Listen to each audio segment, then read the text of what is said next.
ბორჯომიდან 12 კილომეტრის დაშორებით, მტკვრის მარჯვენა შემაღლებულ ნაპირზე, სოფელ ჭობისხევთან მდებარეობს დიდი ფართობის მქონე ნასოფლარი.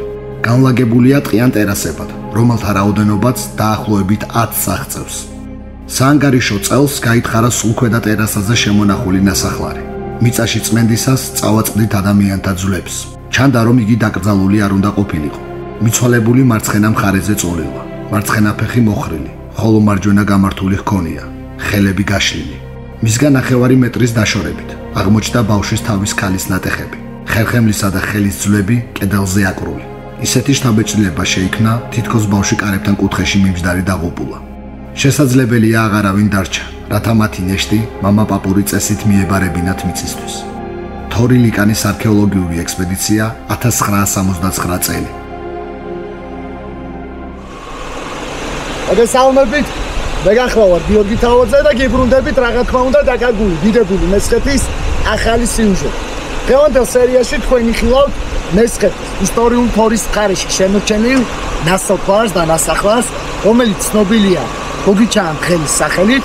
თანამედროვე სოფელ ჭობისხევიდან რამდენიმე კილომეტრის დაშორებით არის. რატო გზამ ხელი შეგვიწყო, ასევე მე თქვენ გაჩვენებ ხვეწ საყდარს, იგივე იხვეწას წინ დაგიორდი. დანარჩენი კი დეტალურად რა თქმა უნდა უშუალოდ სიუჟეტი. წავიდეთ.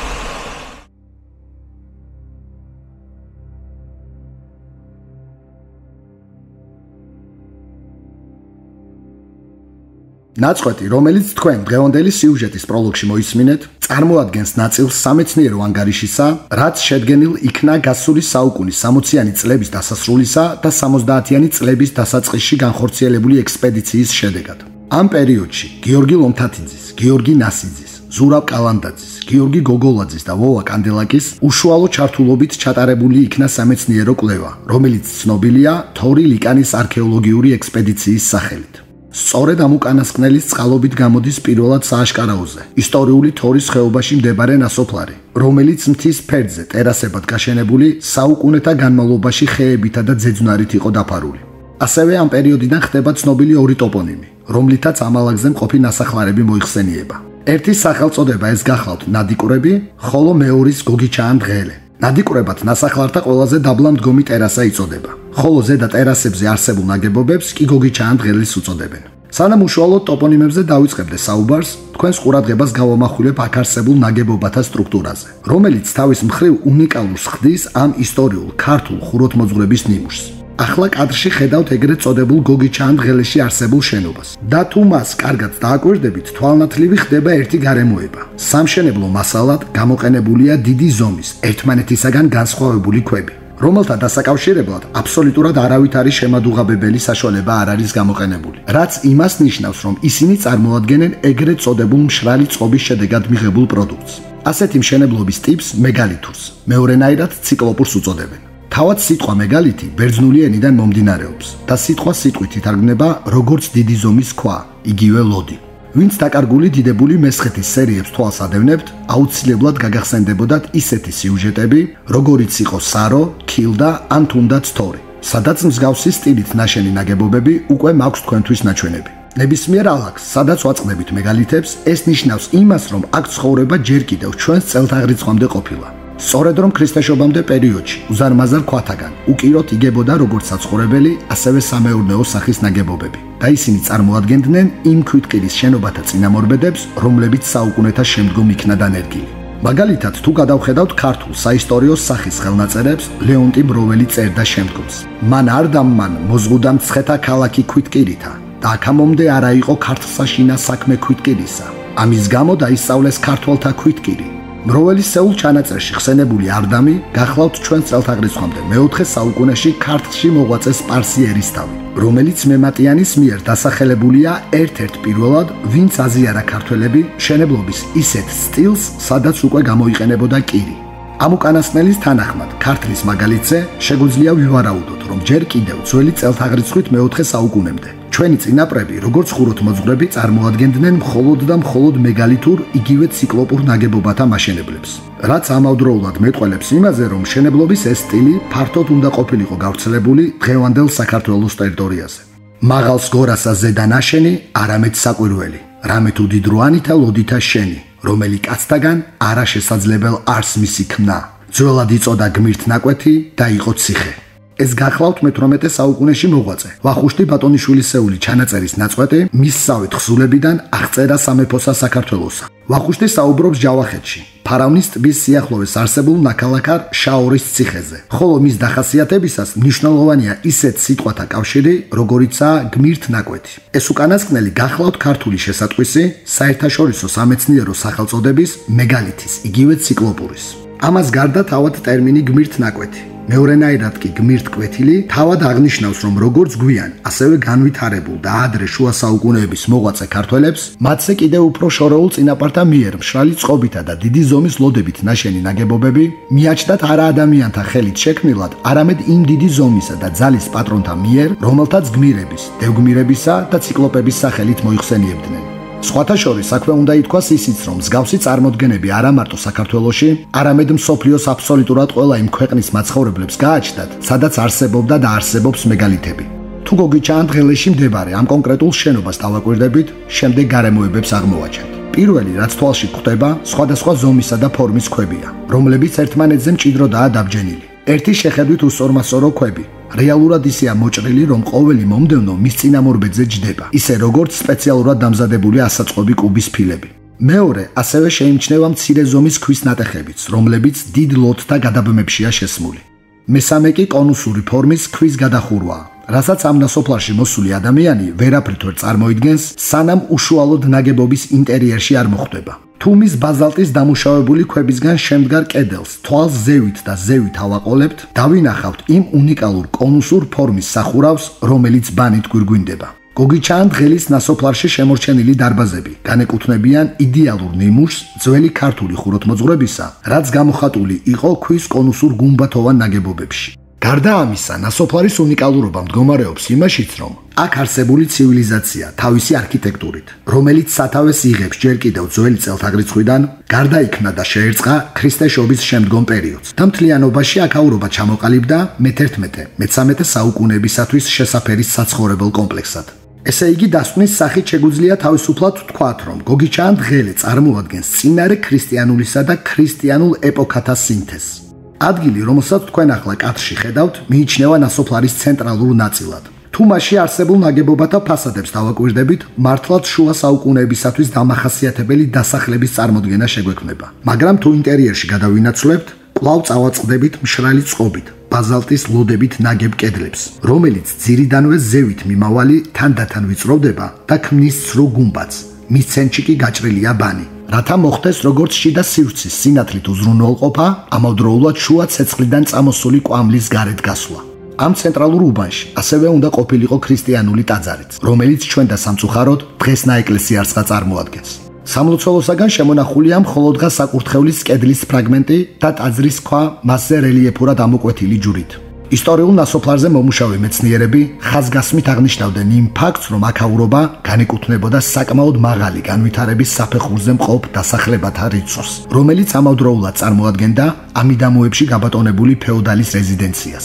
ისმის კითხვა, რომელი დაწინაურებული ოჯახი იქნებოდა ბატონ პატრონი აქაურობისა. ტერიტორიულად ვიცით, რომ გოგიჩაან დღელე მესხეთის, კერძოდ კი თორის მხარეში შემავალი ადგილმამული იყო. შესაბამისად, ზოგადად ის თორელთა მფლობელობაში იქნებოდა. მაგრამ კონკრეტულად თავად თორელებს ჰქონდათ აქ ერთ-ერთი რეზიდენცია თუ სხვა, რომელიმე მათ სამწყსოში შემავალ ფეოდალურ გვარს სრულიად უცნობია. ასევე ვერც იმას გეტყვით გადაჭრით, რამდენად აქაურობის აღმნიშვნელ, ძირძველ ტოპონიმებს წარმოადგენენ, როგორც გოგიჩაან დღელე, ასევე ნადიკვრები. ამ მოცემულობიდან გამომდინარე, მიზან შეწონილად მივიჩნევ თქვენთან ერთად ისტორიულ მოვლენებზე დაყრდნობითა და ლოგიკური ანალიზის საფუძველზე შევეცადო ჩამოვაყალიბო თეორია ან თეორიები, რომელიც შესაძლოა აქ გავრცელებულ ამბებთან გარკვეულწილად მართლაც მოდიოდეს თანხვედრაში.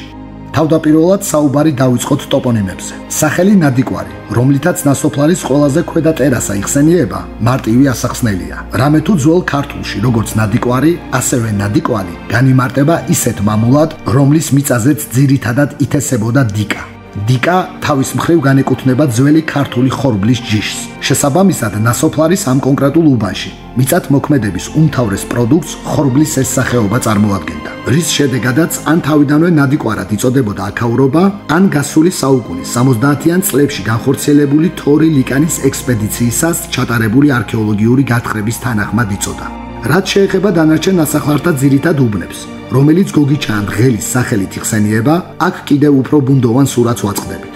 ერთი შეხედვით შეიძლება მარტივად ვინმე თქვას, რომ გოგიჩანთი ჰქვია აქაურობას, რადგან ან მემამულე იყო ვინმე გოგიჩას მოდგმის შთამომავალი, ან უბრალოდ გოგიჩას შვილებს უცხოვრიათ უმეტესად ამ დასახლებაში. მაგრამ საქმე არც ასე იოლად არის. მთავარი სირთულე ჩემი გადმოსახედიდან რამოდენიმე გარემოებაშია. პირველი არის ის, რომ აბსოლუტურად ვერსად ვერ მივაკვლიე იმას, თუ თავად გოგიჩან დღელე რამდენად ძველი სახელწოდებაა ამალაგისა. ანუ უფრო ზუსტად რომ გითხრათ, ვერ გავიგე ეს ტოპონიმი ძირძველია თუ ისევ და ისევ. 1969-1970-იან წლებში ჩატარებული არქეოლოგიური ექსპედიციის მონაწილე მეცნიერებმა უწოდეს პირობითად ან რაღაცასთან დაკავშირებით ნასოფლარს.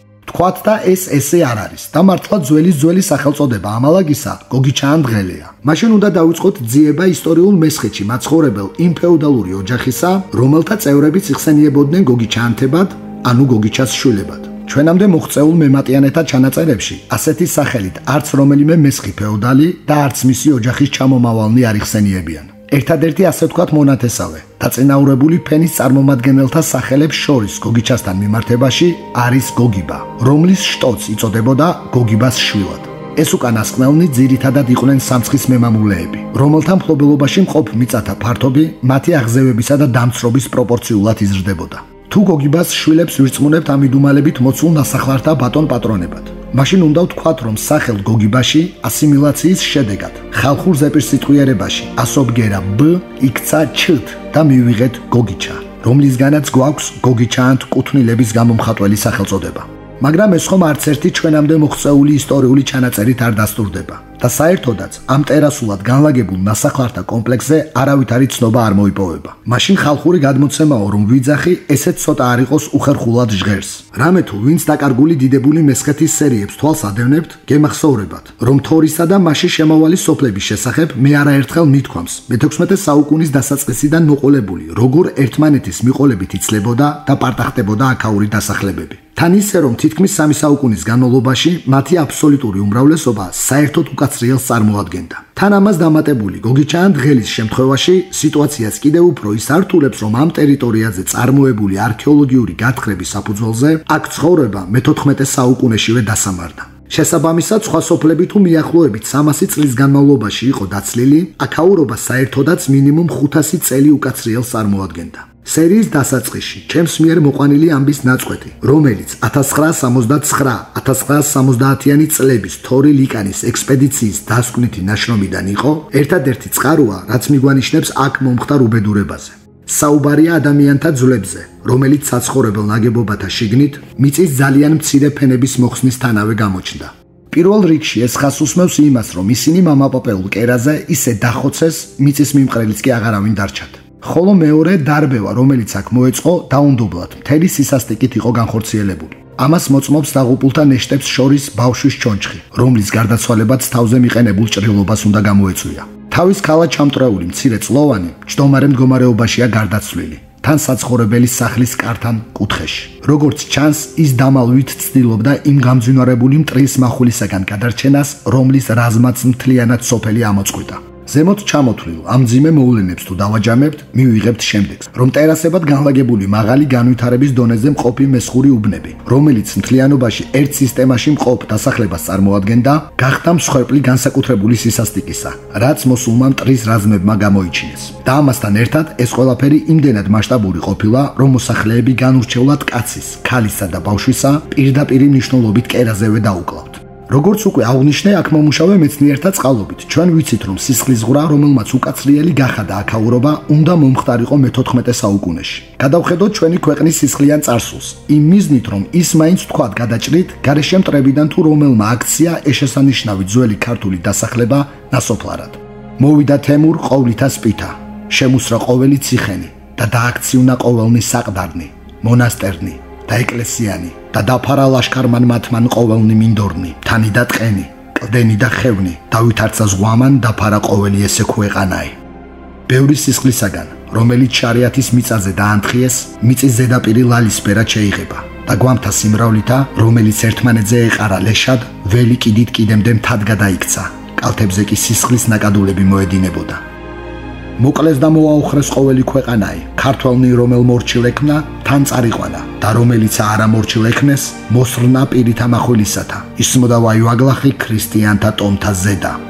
თქვენ მოისმინეთ ნაწყვეტები მემატიანეთა ხელნაწერებიდან, რომელიც შესრულებულია როგორც ქართველი, ისე სპარსი ისტორიკოსების მიერ. და სხვას არაფერს აღწერს თუ არა მე-14 საუკუნის მიწურულსა და მე-15 საუკუნის დასაწყისში თემურ ლენგის უშუალო მეთაურობით მონღოლთა მიერ ქვეყნის არაერთგზის აოხრებისა. ეს ის პერიოდია, როდესაც საქართველოში შემოსული თემური აქტიურად ცდილობს ერთიანი სამეფოს ბაგრატიონ გურგვინოსნის გიორგი მეშვიდეს ხელში ჩაგდებას. მონღოლები საომარ მოქმედებებს წარმართავენ თავდაპირველად ქართლში, მაგრამ როდესაც ისინი ვერ ახერხებენ გიორგის ხელში ჩაგდებას, გამწარებული ლენგის ბრძანებით მიწასთან ასწორებენ ჯერ ქართლის მთელ რიგ დასახლებებს, ხოლო შემდგომად გადადიან მესხეთში. სწორედ ამ უკანასკნელთა ხელწერას განეკუთვნება ნასოფლარამდე მიყვანა დასახლებული პუნქტებისა. ისინი მიზანმიმართულად აწარმოებდნენ როგორც წინააღმდეგობის გამწევთა, ასევე მშვიდობიანი მოსახლეობის ამოწყვეტას. სიცოცხლეს უნარჩუნებდნენ მხოლოდ მათ, ვინც მორჩილებას გამოუცხადებდა თემურს, რაც გამოიხატებოდა სჯულის დატოვებასა და ისლამის მიღებაში. გამაჰმადიანებული ქართველები კი გადადიოდნენ მონღოლთა დაქვემდებარებაში, ხოლო ეს უკანასკნელნი მათ როგორც ტყვეებს მიერეკებოდნენ შუა აზიაში. მაგალითად, სომეხი ისტორიკოსი თომა მეწოფეცი, რომელიც მოღვაწეობდა 1378-1446 წლებში, წერდა, რომ მე-14 საუკუნის მიწურულსა და მე-15 საუკუნის დასაწყისში საქართველოს სამეფოში განხორციელებული ლაშქრობებიდან თემურ ლენგის ლაშქარს სამარყანდისაკენ მიმავალ სომხეთის ტერიტორიაზე გავლით, ქართლიდან და მესხეთიდან ტყვედ წამოსხმული 60,000-ზე მეტი ქართველი გაუტარებიათ. ყოველ 5 ჩაღათაელს 20 ტყვე მიჰყავდა. ვაივაგლახი ისმოდა ქრისტიანთა ტომთა ზედა. ვხედავდი ტყვევნას და შველა კი ვერ შეგვეძლო. წერდა სომეხი მემატიანე. ასე ამგვარად არაერთგზის საქართველოს დამლაშქრელი თემური, მისი მონღოლთა ურდუებით უნდა გამხდარიყო გოგიჩაან-დღელისათვის მზის ჩამსვენებელი. მის მეომართა მახულსა და შუბებს უნდა შეწიროდნენ აქ მაცხოვრებელი მესხები, განურჩევლად ასაკისა და მდგომარეობისა. აქაურებიდან თუ ვინმე გადარჩა, ალბათ ეს სწორედ ის ხალხი იყო, ვინც სჯული დაუტევა, რის სანაცვლოდაც მათ პატივად ერგოთ მონღოლთა ტყვეობა და როგორც ბრძოლაში მოპოვებული ალაფი გაუყენეს სამარყანდისკენ მიმავალ გზას. რა თქმა უნდა, ვერც ისინი და ვერც მათი შთამომავალნი ვეღარასოდეს დაუბრუნდებოდნენ მშობლიურ მიწას. ასე იქცა გოგიჩაან-დღელე ნასოფლარად, რომლისგანაც დიდი ალბათობით აღარავინ შემორჩა, ვინც შთამომავლობას ზეპირსიტყვიერის სახით მაინც გადასცემდა იმ ამბებსა და მოვლენებს, რაც დიდი ისტორიის მქონე ნასოფლარში ხდებოდა და ვითარდებოდა საუკუნეთა განმავლობაში. დღესდღეისობით მაღალი განვითარების საფეხურზე მყოფ ნასახლართა საიდუმლოებებს, ტერასულად გაშენებულ ნაგებობებზე ჩამოწოლილი მიწაღა ინახავს, რომელიც პერიოდულად მხოლოდ აქ მომუშავე არქეოლოგებს თუ გაუმხელს მის სიღრმეებში ჩამალულ ისტორიას. ტოვებ გოგიჩაან-დღელეს და გზას ვაგრძელებ მისგან კიდევ უფრო ზევით არსებული მთის, ტყიან ნაწილში ჩამალული ქრისტიანული ხუროთმოძღვრების ზეგლისკენ. მსგავსად ტერასულად გაშენებული ქვის დარბაზებით წარმოდგენილი ნასახლარისა, ჩვენამდე არც ამ ტაძრის შესახებ მოუღწევია ცნობებს. დღევანდელ დროში სამლოცველოს რამოდენიმე სახელით მოიხსენიებენ. მას უძახიან როგორც ხვეწ საყდარს, ასევე იხვეწას, მაგრამ ყველაზე მართებული იქნება თუ მის სახელს წარმოთქვამთ როგორც ხვეწის წმინდა გიორგის სახელობის ეკლესიად. ამ დასახელებაში კარგად ჩანს, რომ ტაძარი ხვეწის კუთვნილებაა, რაც გვაძლევს იმის ვარაუდის საფუძველს, რომ აქ არსებობდა თორის პროვინციაში შემავალი სოფელი სახელწოდებით ხვეწი ან ხვეწა. თუ ეკლესიის მიმდებარე ტერიტორიას დავაკვირდებით, ადვილად შევამჩნევთ მასზე გარშემორტყმული გალავნის და გარკვეულ ნაგებობათა ნანგრევებს, რაც თავად მიგვანიშნებს იმაზე, რომ აქ ერთდროს სამონასტრო ცხოვრება არსებობდა. ასე ამგვარად ხვეწის წმინდა გიორგის სამნავიანი ბაზილიკა, რომელსაც მასზე მომუშავე ქართველი მკვლევარები ასახელებენ მე-10 საუკუნეში აგებულად, წარმოადგენს მთავარ სამლოცველოს აქ ერთდროს არსებული ქრისტიანული სავანისა. საქართველოს ხელნაწერთა ეროვნული ცენტრის უფროსი მეცნიერ თანამშრომელი, თორის ხეობაში მრავალი ისტორიული ძეგლის აღმწერი თამაზ გოგოლაძე, მისსავე წიგნში სახელწოდებით ბორჯომის ხეობის ისტორიული და ხუროთმოძღვრული ძეგლები, წერდა, რომ მართალია ტაძარი მე-10 საუკუნეში აღშენებული, მაგრამ შეიმჩნევა ტიხარი, რომელიც აქ ჩაუდგამთ მე-15-მე-16 საუკუნეებში. ეს დეტალი მნიშვნელოვანია იმითაც, რომ თუ გოგიჩაან-დღელე მე-14 საუკუნისათვის მონღოლთა მიერ უკვე აღგვილია მიწისაგან პირისა, ხვეწის წმინდა გიორგის მონასტერი კვლავ ფუნქციონირებს და მასში გარკვეული არქიტექტურული ცვლილებებიც კი განხორციელებულა. 11 საუკუნის წინათ უხეშად ნატეხი დიდი ზომის ქვებით ნაშენი სამნავიანი ტაძრის კედლები, რომლის კუთხეებით შეკრული იყო გულმოდგინედ გათლილი დიდი და ლამაზი ლოდებით, მოყოლებული გვიანი შუა საუკუნეებიდან დაცლისა და გავერანების მსხვერპლი გახდებოდა თორისა და სრულიად მესხეთის ოსმალთა ხელში გადასვლის შემდგომ. განსხვავებით გოგი ჩანადღელის ნასახლარისგან, ხვეწის ნამონასტრალის ტერიტორიაზე არასდროს ჩატარებულა არქეოლოგიური სამუშაოები. არადა ეს სწორედ ის შემთხვევაა, სადაც ასეთი სახის მეცნიერული ექსპედიცია წარმოადგენს იმ ერთადერთ საშუალებას, რომელსაც შეუძლია გვამცნოს მონასტრისა და მის გარშემო არსებული სიცოცხლის აწუყე მიწაში ჩამალულ წარსულზე. საოცარია მესხეთიცა და სრულიად საქართველოც. ქვეყანა, რომელსაც თავისი არსებობის მანძილზე, უხსოვარი დროიდან მოყოლებული დღემდე, სისხლისგან ცლიდა მტერიცა და მოყვარეც. და ის იყო, უნდა დასამარებულიყო, ბოლო მომენტში რაღაც თითქოს მაინც არ წირავდა და თავიდან იწყებდა აღდგომას ფერფლიდან. მიუხედავად ბევრი ფიქრისა, დღემდე ვერ მიპოვია პასუხი. რა უფრო განაპირობებდა ჩვენს ბედსა თუ უბედობას? ქართული მიწის ჩასაყლაპად შემოჭრილი დამყრობელი თუ ზურგში მახვილის დამტყმელი თანამემამულენი? რაც უფრო ღრმად ჩავდივარ გარდასულ ამბებში, მით უფრო ვწმუნდები, რომ რაც საქართველოს მიწაზე ცოდვა მადლი დატრიალდა ირანის, ოსმალეთის, მონღოლების თუ სხვათა იმპერიების მიერ, რეალურად იმ მძიმე შედეგთან ნახევარიც კი ვერ დადგებოდა, რომ არა ქართველთა გარკვეული ნაწილის პირადი ამბიციები, რაც გამოიხატებოდა მათი მხრიდან ძალაუფლებისადმი ტოლვაში, რის გამოც ჩადიოდნენ იმ მიუტევებელ ცოდვას, რასაც ქვეყნისა და ერის წინაშე ღალატი წარმოადგენდა. ამიტომაც გმართებს ზირეული ცოდნა ჩვენი წარსულისა. უნდა გვახსოვდეს ვინ ვართ და საიდან მოვდივართ, რა გვხდის გამორჩეულს და რა გვიღებს ბოლოს. არავინ იცის იმაზე უკეთ ჩვენს გონებაში არსებული მადლისა თუ ცოდვის შესახებ, ვიდრე ჩვენ. წარსულში დაშვებული შეცდომების ანალიზი უნდა იყოს საფუძველი მომავლისაკენ სწორი ნაბიჯით ცვლისა. თუნდაც იმიტომ, რომ შემდგომად აღარ დაემატოს ქვეყანას ისეთი ნასოფლარები, როგორიც დღეს ნაჩვენები ხვეწა და გოგი ჩანადღელია. დაგემშვიდობებით მომდევნო ახალ სიუჟეტამდე. თქვენ კი არ დაგავიწყდეთ, ვისაც მოგწონთ ჩემს მიერ შემოთავაზებული ისტორიული სახის სერიები, აუცილებლად გამოიწერეთ არხი და დაელოდეთ მომდევნო ახალ სიუჟეტებს, როგორც მესხეთზე, ასევე ქართლზე. დროებით.